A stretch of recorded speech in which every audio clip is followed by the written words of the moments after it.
Good afternoon, everyone. My special thanks to the organizers of Rail Digi Expo for giving me this opportunity to speak to you about the challenges and the opportunities in the passenger rolling stock sector. I will now start sharing my screen.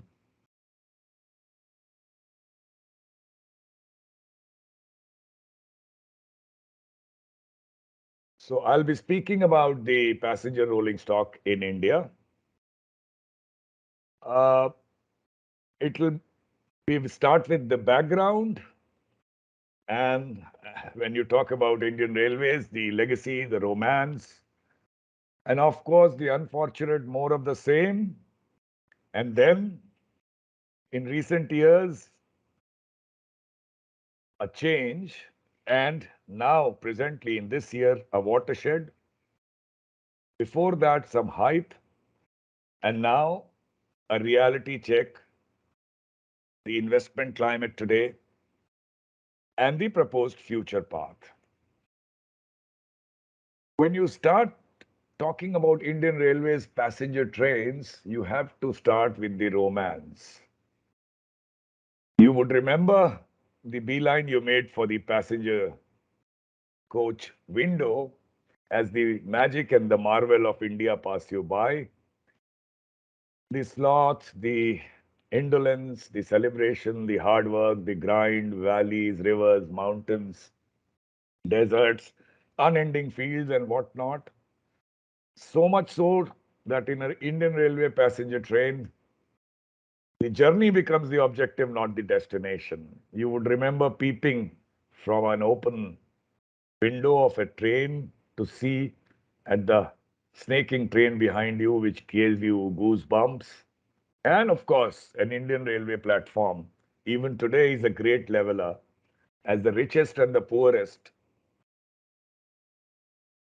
stand next to each other on a platform to catch the same train. So much so that I'm reminded of what the Bard's character Antonio said in The Tempest, that the travelers never did lie, though fools at home condemn them. Which means if you are not influenced by the fantastical views that you see from Indian Railway trains, then you must be a prisoner of your own conflicts and contradiction. So far, so good. I'm not here to talk about this romance. I'm here to talk about this.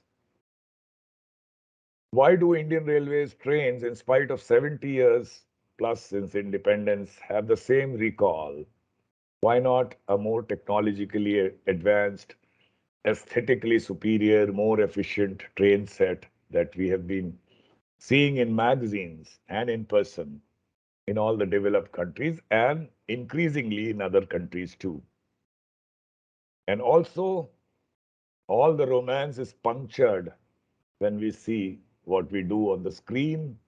People packed like sardines, traveling without dignity in our trains. Before I begin my bit about the challenges and the opportunity, I'll go briefly into what is Atmanirbharta. As you know, it started with Make in India to make India a manufacturing hub, a factory of the world. It met with some success. And came the COVID, and it was transformed into Atmanirbhar Bharat with the view and the hope that the lions of Make in India would roar into self reliance. But we have only heard occasional purrs and not the roars. The government has done its bit in direct fiscal stimulus, easy credit, collateral free guaranteed loans, trying to boost the demand in the market and purchasing power of people and so on. But the spirit of Atmanirbharta has been missing. It's all about innovation, which you know starts with an idea, goes to a concept, and the cycle is complete only when the product or the process or the business or whatever, everything is activated in real world and there is an outcome of value. And in doing it, in developing it, you gather the systemic knowledge with techniques, methods, processes, allied equipment to do that thing, and mind you, artistry. And all this together makes what I would call technology. Spirit of Atmanirbhar would be basically to encourage these innovations, develop, convert them into technologies, nurture them, and manage them. But it should be a technology created here in the sense that you have this technology with the pride of ownership. And with that ownership also comes the drive to excel yourself. That spirit is truly what I would call Atmanirbhar.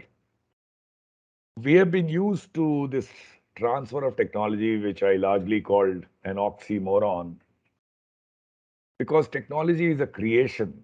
It lives in the heart and the mind of the creator. It's not easy, or it's almost impossible to transfer it. What you do get is a set of documents, drawings, processes, lectures in the classroom, factory visits, and so on. But the core, the essence, is not something which can be transferred. That's why all the rolling stock that we have got under transfer of technology, Alco locos, EMD locos, ABV locos, LHB coaches, Gottwald cranes, and what have you, we have not really been able to make it to the same standard that we imported. Something is missing in this oxymoron, and that is a technology without ownership. Technology has to be created and it has to be owned, nurtured, and then employed. When we talk of rolling stock in the country, the whole gamut would include what is there on the screen, and I would try to speak about some of them.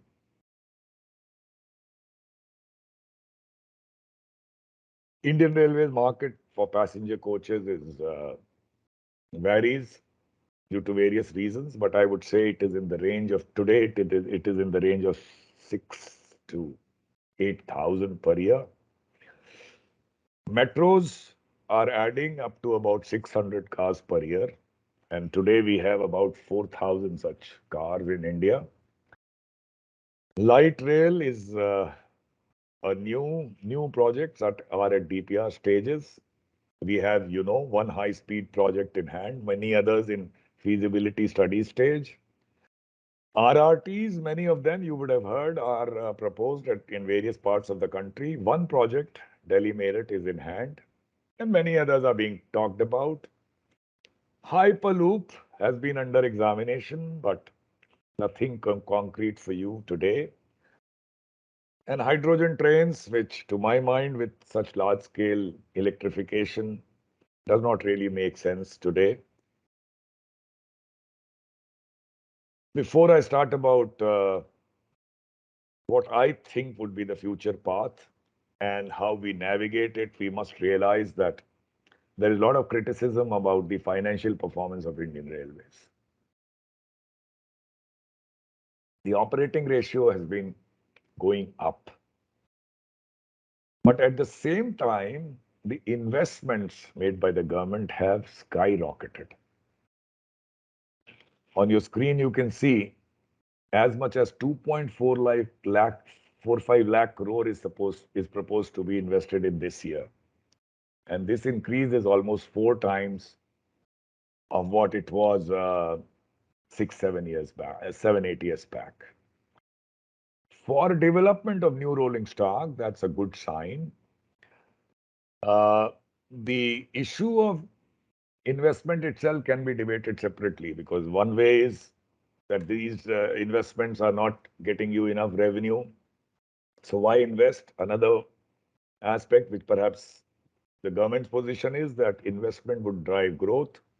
And these investments in rail sector are not for revenues of rail sector alone, but for the economy as a whole.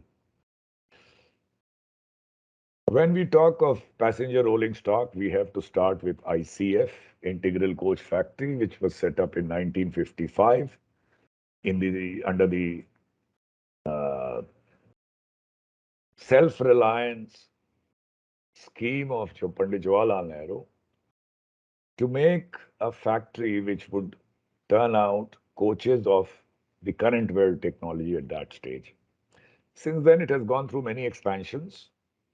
Numbers have really gone up, but by and large, the recall of the train, as I said, so it's the more or less the same. More of the same is what being done there.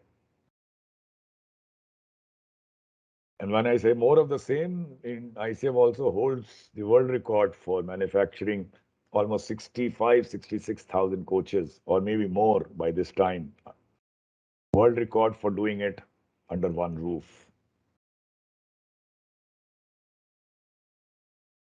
In 1955, when the Premier Chow En Lai came to ICF, so he was so impressed with the facilities set up that he said that China should come and learn how to make coaches too here.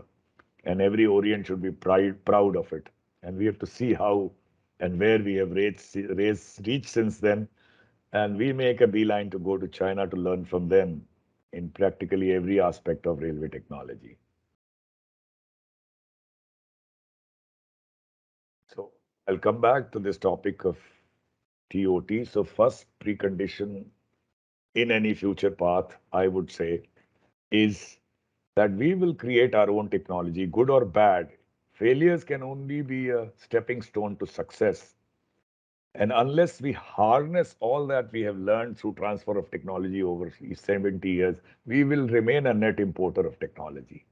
It's time that we go on creating various coaching technology, coach manufacturing technology, coach design technology. And that is what will give impetus for us to improve and grow. When we were making Vande Bharat Express Train 18, we did make a reality check based on the knowledge gathered so far, and we found that we were lacking in three areas. In those three areas, we had given consultancies, not to any company, but to a pure design company who does not have a stake in future supplies and tries to give its best. And it worked wonderfully.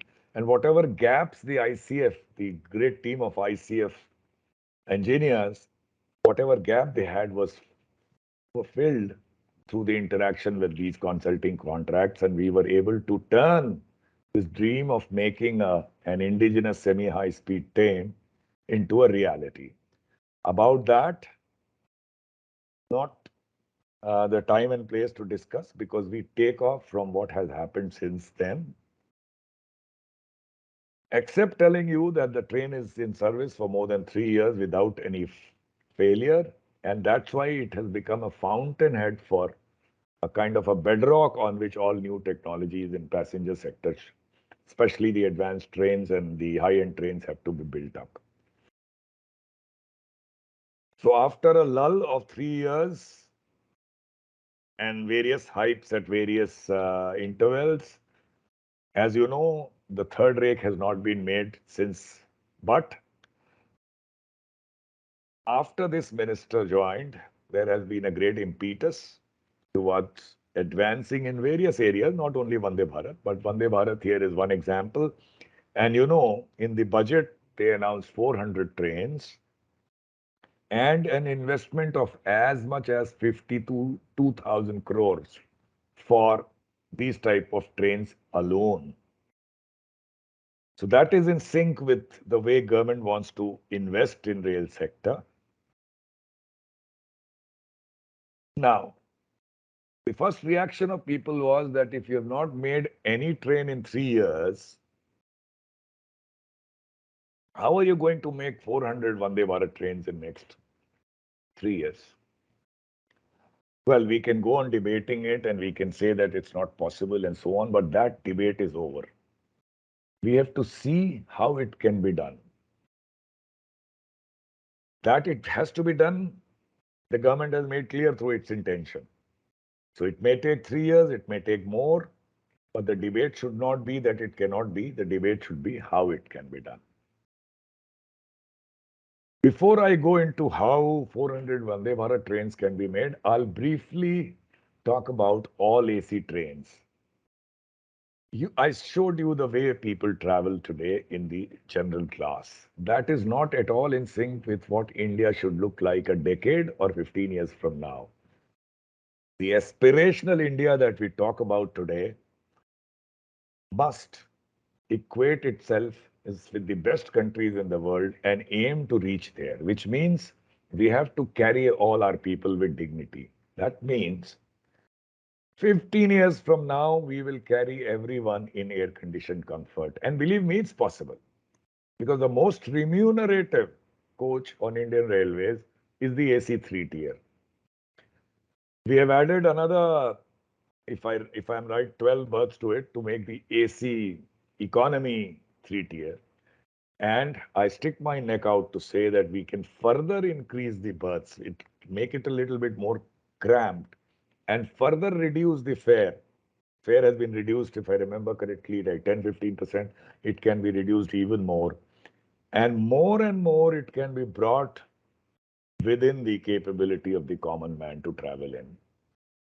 So first we decide that in 15 years, every single train in India would be air conditioned, except one caveat that in spite of fare reduction, there would still be some routes where a lot of migrant laborers travel and they may not be able to afford even that much fare increase. For them and them alone, what we would like to do is in every route run one train with seating and berthing possible. And my calculations show that in a cramped condition, I can put in as many as 160 people in one coach. Today, 300, 400 of them travel like sardines. But in these 160 that I'm talking about, 40 could be on a sleeper berth and rest could be sitting. Everyone gets a seat and they are carried with dignity. So this is not something which is emerging from the air. This is something which is very much possible. Similarly, I say all all EMU suburban services should be brought at par with the metro. As it is, technologically, they are doing a job more stringent than the metro coaches. In terms of train aesthetics and comfort, also they should be brought at par with metro, given that the fare would also be charged same as metro coaches. Now about the 400 Vande Bharat trains, I believe one third can be made in ICF mainly and subsequently in RCF and MCF. And it should be possible to make, after the trials are completed on the third and fourth rake, it should be possible to make at the rate of about 3 per month or so. So let's say 125 or so, 100, maybe even 150 can be done in the next 3 years. That leaves, if this 400 is in addition to these 125, fair enough. If it is not, it still leaves you one third, which I had proposed that they be made in collaboration with a established rolling stock major.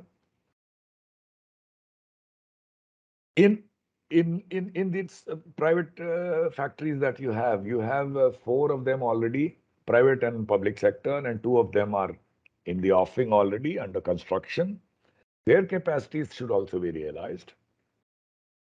And also aluminum train sets to be built on Train 20 model in ICF, where the technology provider, the company engaged, builds the train right from design stage to manufacture in association with ICF staff. So the transfer of technology, which otherwise is an oxymoron, is fruitfully transferred.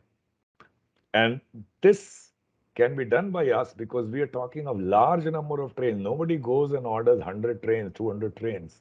So we have the capacity to leverage these volumes and get the companies to agree to the model we are proposing. China has done it. So can we. At the same time, get out of the shackle of this more of the same, which is not going to cost you more. There are only some examples at the bottom of your screen which we tried in 2017 and 18. You can see this continuous window AC coaches which were discontinued, but the looks were improved far better than what we have today. The non-AC coaches with larger window. One example is what we sent to Sri Lanka in 2018. and I had visited there recently. And for the first time, I heard from them that the DMUs exported by us, in comparison to the ones from China, had proved themselves to be better, which did not happen earlier. And these are small efforts which the coaching factories have to make to get out of the shackles of more of the same. One thing which has been missing is you may get these large number of these day trains, but you don't have that many Shatabdis to replace, or maybe take some more important day trains like Vrindavan Express and so on. Even then, it will be difficult for these 104 trains on order right now to be accommodated in day version. So you definitely need a sleeper version and fast. The work had started in 2018, it was stopped. So ECF should start working on a sleeper version of Vande Bharat immediately. And some of these 104, if possible, should be in the sleeper version to replace Rajdhanis. If you've heard of the Train 20 contract, it was all about an upgraded Train 18 in aluminum body, more energy efficient, aesthetically superior, technologically more advanced, and there was a tender called out which could not be finalized. There is a time to revive that. Now, whether it forms a part of these 400 or otherwise, that's for the government to see. But a strong contract in association, my preference would be ICF, to build aluminium train sets should not be lost sight of. People can debate that aluminium is more expensive, which is not true always, but largely. So it doesn't make sense in India. Just like the high speed train, which we kept debating for years, decades, you can, make a case either way that it's not good for India or it's good for India. But the proof of the pudding is always in the eating. I would suggest, just like we have started with one HSR, and my vote is to try two more before finally taking a call whether HSR is good for India or not, instead of doing feasibility studies on 15, 20 sectors at a time. Similarly, whether aluminum coaches, aluminum train sets are going to be good for India or not is something we should debate on after doing one contract. We are a large country and we can invest in rolling stock. We are not a small country that we have to think so much before taking a technology decision. So this is something that I would propose. I have not seen this coming out yet, but I believe something is being thought of and I hope it happens early. The private train contract, it's government's decision whether they want to go ahead of or not. But if they do, it will give a good impetus for manufacture of Train 18 like trains in private sector in the various facilities we have. At the same time, if the government chooses to order these trains on private plus one or two other PSUs that we have, and choose two of them to build at ICF or Latour as a tender has been issued already, which is also all right because the end result is only to get more modern train sets in India. And so a tender for 200 has already been issued. I believe another 200 would be issued. And as I hear, this also would be for manufactured in railway production units. Fair enough. Had it been for private sector factories, it would have been better. But nevertheless, that would also be a good step. And I hope it is in aluminum body. So I already talked about this. And only I'll add about what I said about HSR. And I said two more projects because this debate on the feasibility and the utility and whether people will patronize it and whether there's so much debate that nobody really has an answer. And we can afford two, three projects definitely. One is already in hand. I said two or at least one more project should be taken in hand. I'll, before closing, just talk about this concept which was introduced in this budget to have a cargo liner. As you can see on your screen, it is a chair car type coach with in two tiers.